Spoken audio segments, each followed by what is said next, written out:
ಇಂಡಿಗೋದಲ್ಲಿ ನಡೀತಾ ಇರುವ ಗೊಂದಲ, ಸಿಬ್ಬಂದಿ ಕೊರತೆ, ವಿಮಾನ ರದ್ದತಿ ಇವನ್ನೆಲ್ಲ ನೋಡಿದ್ರೆ ಭಾರತದ ದೊಡ್ಡ ವಿಮಾನಯಾನ ಸಂಸ್ಥೆಯೇ ಯಾಕೆ ಹೀಗೆ ಅಸ್ತವ್ಯಸ್ತವಾಗಿದೆ ಅನ್ನೋ ಪ್ರಶ್ನೆ ಎಲ್ಲರಲ್ಲೂ ಮೂಡಿದೆ. 5ನೇ ದಿನಕ್ಕೂ ಈ ಸಮಸ್ಯೆ ಮುಂದುವರೆದಿರೋದ್ರಿಂದ ಜನರಲ್ಲಿ ಅಸಮಾಧಾನ, ಮಾರುಕಟ್ಟೆಯಲ್ಲಿ ಆತಂಕ, ವಿಮಾನಯಾನ ಕ್ಷೇತ್ರದಲ್ಲಿ ಅಭದ್ರತೆ ಎಲ್ಲವೂ ಒಂದೇ ಸಮನೆ ಹೈ ಟೆನ್ಷನ್ ಕ್ರಿಯೇಟ್ ಮಾಡಿವೆ. ಒಟ್ಟಾರೆ ಇಂಡಿಗೋಗೆ ಎದುರಾದ ಸಮಸ್ಯೆ ಏನು? ಇಂಡಿಗೋದ ಒಡೆತನ ಹೊಂದಿರುವ ಇಂಟರ್ಗ್ಲೋಬ್ ಏವಿಯೇಷನ್ಸ್ ಪಾಲುದಾರರು ಯಾರು? ಅವರ ಆಸ್ತಿ ಎಷ್ಟು? ಈಗೇಕೆ ದಿಢೀರ್ ಸಮಸ್ಯೆ ಎದುರಾಯಿತು? ರಷ್ಯಾ ಅಧ್ಯಕ್ಷ ಪುಟಿನ್ ಭಾರತಕ್ಕೆ ಭೇಟಿ ಕೊಟ್ಟ ಸಂದರ್ಭದಲ್ಲೇ ಈ ಘಟನೆ ನಡೀತಾ ಇರೋದು ಯಾಕೆ? ಇದರಲ್ಲಿ ಅಮೆರಿಕ ಕೈವಾಡ ಇದೆಯಾ? ಈ ಎಲ್ಲಾ ಪ್ರಶ್ನೆಗಳಿಗೆ ಉತ್ತರ ಹುಡುಕೋ ಪ್ರಯತ್ನ ಮಾಡೋಣ ಈ ಸ್ಟೋರಿಲಿ. ಇಂಡಿಗೋ ಎಂದರೆ ಇಂಟರ್ಗ್ಲೋಬ್ ಏವಿಯೇಷನ್ ಲಿಮಿಟೆಡ್ ಎನ್ನುವ ಕಂಪನಿಯ ಅಂಗಸಂಸ್ಥೆ. ಇದೇ ಸಂಸ್ಥೆಯನ್ನ ರಾಕೇಶ್ ಗಂಗ್ವಾಲ್ ಮತ್ತು ರಾಹುಲ್ ಭಾಟಿಯಾ ಸೇರಿ ಕಟ್ಟಿದ್ರು.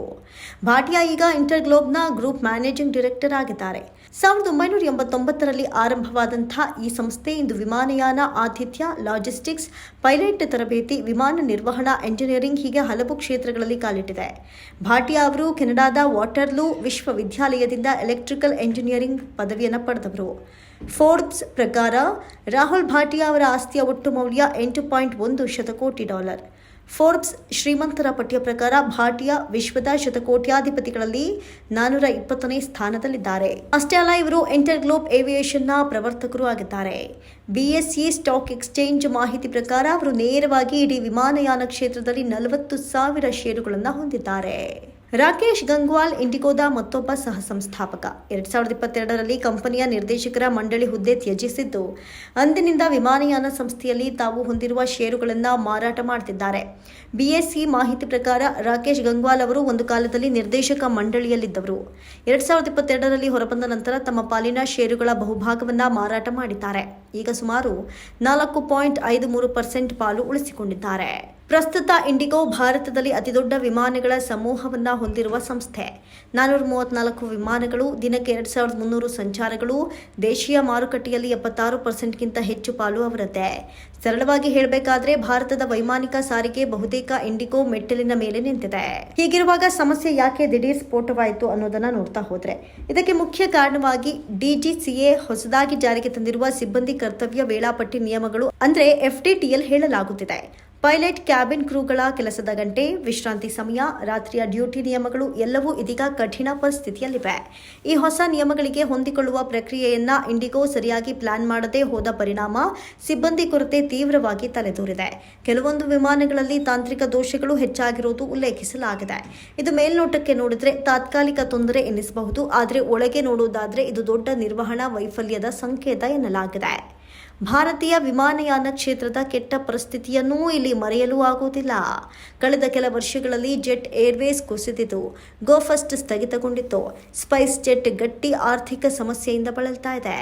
ಆಕಾಶ ಏರ್ ಇನ್ನೂ ತನ್ನ ಶಕ್ತಿ ಹೆಚ್ಚಿಸಿಕೊಳ್ಳುವ ಹಾದಿಯಲ್ಲಿದೆ. ಏರ್ ಇಂಡಿಯಾ ಪರಿವರ್ತನೆಯ ಹಂತದಲ್ಲಿದೆ. ಇಂತಹ ಸಂದರ್ಭದಲ್ಲಿ ಇಂಡಿಗೋ ಮಾತ್ರ ಸರಾಗವಾಗಿ ಓಡಾಡ್ತಾ ಇತ್ತು. ಆದ್ದರಿಂದ ಇಂಡಿಗೋಗೆ ಏನಾದರೂ ಗೊಂದಲ ಬಂದರೆ ಅದರ ನೇರ ಪರಿಣಾಮ ದೇಶದ ಆರ್ಥಿಕತೆ, ಉದ್ಯಮ, ಸಾಮಾನ್ಯ ಜನರ ಪ್ರಯಾಣ ಎಲ್ಲದರ ಮೇಲೂ ಬೀಳುತ್ತೆ.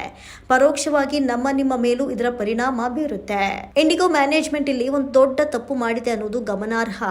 ಮುಕ್ತ ಸಂವಹನದ ಕೊರತೆ ಎದ್ದು ಕಾಣಿಸ್ತಾ ಇದೆ. ಬಿಕ್ಕಟ್ಟು ಶುರುವಾಗ್ತಿದ್ದಂತೆಯೇ ಮುಖ್ಯಸ್ಥರ ತಂಡ ಮುಂದೆ ಬಂದು ಏನ್ ಸಮಸ್ಯೆ, ಯಾಕಾಗಿದೆ, ಎಷ್ಟು ದಿನ ಪ್ರಭಾವ ಬೀರುತ್ತೆ ಇವನ್ನೆಲ್ಲ ಜನರಿಗೆ ನೇರವಾಗಿ ವಿವರಿಸಬೇಕಾಗಿತ್ತು, ಕ್ಷಮೆಯಾಚನೆ ಮಾಡಬೇಕಿತ್ತು. ಅಷ್ಟು ಸರಳ ವಿಷಯವನ್ನೂ ಅವರು ಕಡೆಗಣಿಸಿದ ಪರಿಣಾಮ ಪ್ರಯಾಣಿಕರ ಕೋಪ, ಆತಂಕ ಮತ್ತಷ್ಟು ಜಾಸ್ತಿ ಆಗಿದೆ. ಸುರಕ್ಷತೆ ಮೊದಲ ಆದ್ಯತೆ ಎಂಬ ಮಾತು ಕೇಳಲು ಚೆನ್ನಾಗಿದ್ರು ಹೊಸ ನಿಯಮಗಳ ಜಾರಿಗೆ ಉತ್ತಮ ಯೋಜನೆ, ಸಿಬ್ಬಂದಿ ತರಬೇತಿ, ಕೆಲಸಗಾರರ ಪುನರ್ವ್ಯವಸ್ಥೆ ಇವೆಲ್ಲ ಅಗತ್ಯ. ಅವುಗಳಲ್ಲಿ ಇಂಡಿಗೋ ನಿಧಾನವಾಗಿಯೇ ನಡೆದುಕೊಂಡಿದೆ. ಈಗ ಕೇಂದ್ರ ಸರ್ಕಾರವು ಡಿಸೆಂಬರ್ 8ರೊಳಗೆ ತಾತ್ಕಾಲಿಕ ಪರಿಹಾರ ನೀಡುವಂತೆ ಕಂಪನಿಗಳಿಗೆ ಸೂಚಿಸಿದೆ. ಇಂಡಿಗೋ ಕೂಡ 2026 ಫೆಬ್ರವರಿ 10ರೊಳಗೆ ಎಲ್ಲವೂ ಎಂದಿನಂತಾಗತ್ತೆ ಅಂತ ಭರವಸೆ ಕೊಟ್ಟಿದೆ.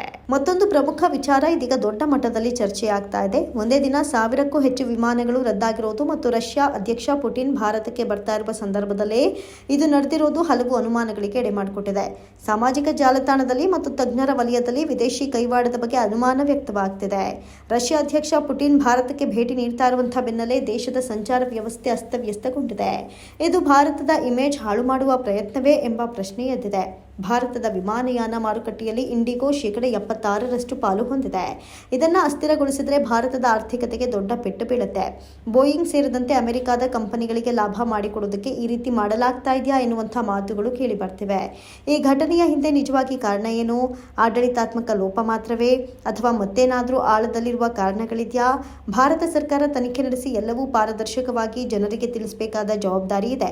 ಭಾರತೀಯ ವಿಮಾನಯಾನ ಕ್ಷೇತ್ರದ ಮೇಲಿನ ಜನರ ನಂಬಿಕೆ ಮತ್ತೆ ಗಟ್ಟಿಯಾಗಬೇಕಿದೆ. ಸರ್ಕಾರ ಈ ಬಗ್ಗೆ ಉನ್ನತ ಮಟ್ಟದ ತನಿಖೆಗೆ ಆದೇಶಿಸಿದ್ದು ಸತ್ಯ ಹೊರಬರಬೇಕಿದೆ. ಅಲ್ಲಿಯವರೆಗೂ ಪ್ರಯಾಣಿಕರು ಎಚ್ಚರದಿಂದಿರಬೇಕು.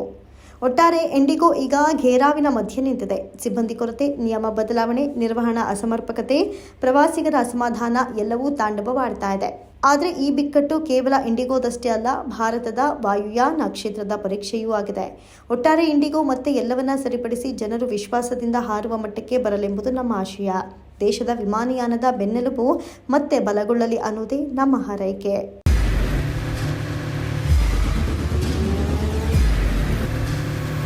ಪ್ರಜಾಮಾರ್ಗ ನ್ಯೂಸ್, ಇದು ಜನಸಾಮಾನ್ಯರ ಧ್ವನಿ. ನಮಸ್ಕಾರ. ನೀವು ನೋಡ್ತಾ ಇದ್ದೀರಾ ಪ್ರಜಾಮಾರ್ಗ ನ್ಯೂಸ್. ರಾಷ್ಟ್ರದ ರಾಜ್ಯದ ರಾಜಕೀಯದ ಬಗ್ಗೆ ಹೆಚ್ಚಿನ ಸಿನಿಮಾ ಅಪ್ಡೇಟ್ಗಳಿಗಾಗಿ ಫಸ್ಟ್ ಲೈಕ್ ಮಾಡಿ, ಸಬ್ಸ್ಕ್ರೈಬ್ ಆಗಿ, ಹಾಗೆ ಫಾಲೋ ಕೂಡ ಮಾಡಬೇಕು.